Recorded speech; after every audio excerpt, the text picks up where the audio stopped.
بهار يمزل بردم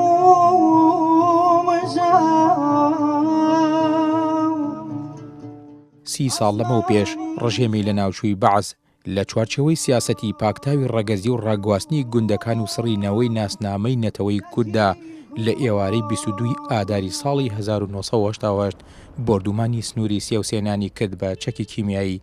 لەو بردومانەدا ژمارەیەکی زۆر هاوڵاتی شەهید و بریندار بوون.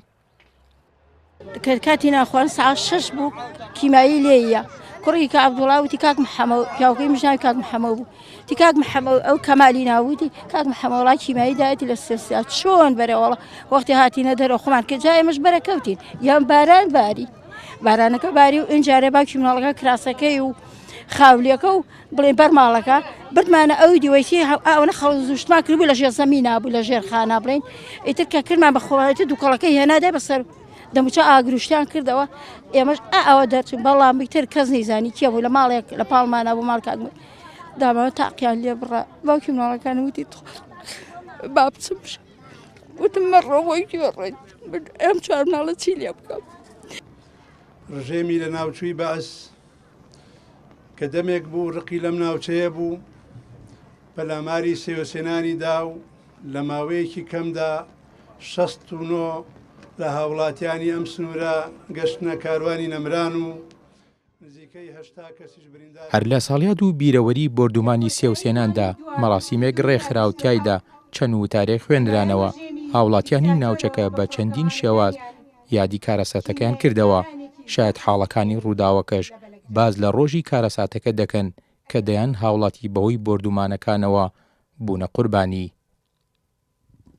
تارێک پێش ئەوە فەرینە بۆ ڕەسەد هاتووە سەر منتیقەی خوار سێوسێنانەوە لەو کاتای بە ڕاجمە سێوسێناندا بەر کیمیایی و کەسێکی شەیدێکی زۆر کە ژماری شەیدەکان 68 کەسن و بە سەدان خەڵکی تیژ بینار بوو. هەرچەندە دوای پرۆسەی ئازادی عێراق و ڕووخانی ڕژێمی بەعز نوێنەرانی کورد لە بەغدا هەوڵیاندا کە بەپێی یاسای حکوومەتی عێراق قەرەبووی هاوڵاتیانی زیان لێکەوتووی شاڵاوەکانی ئەنفال و جینۆسایدی ناوچەکانی کوردستان بکرێتەوە، بەڵام تا ئێستا قەرەبوو نەکراونەتەوە.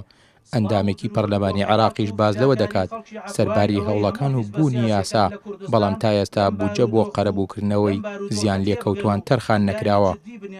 مەسەلەی کەیسی جینۆساید و ئەنفال بەرشێوەیەکی عام گەیانمە محکەمەی ئیتیحادی وەروە گەیان بە سەرۆکایەتی کۆما لەگەڵ بەڕێز دکتۆر فواد معسوومە.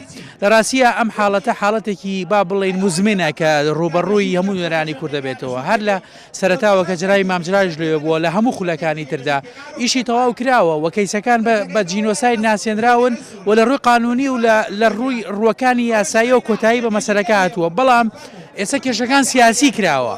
یعنی ئەوەی کە حکوومەتی عێراقی ئەو تەعاملێکی ئەیکا لەگەڵ ئەم کەیسانە داواتە کەسی جینۆساید، کەسی ئەنفال، کەسی کیمیاباران، هەموو ئەم کەیسانەی کردووە بە دەستکەلایەکی سیاسی و بەکاری دێنێ بۆ عقابدانی خەڵکی کوردستان. با بڵێن لە ڕووی قەرەبووکردنەوە بودجەیەکی زۆر زۆری ئەوەیە بە سەدان ملیار دۆلاری ئەوێ واتە 384 ملیار دۆلارە کە ئەبێ قەرەبوو بکرێتەوە و ئێستا عێراق لە ئەزمەیەکی گەورەدایە بۆیە ناکرێت.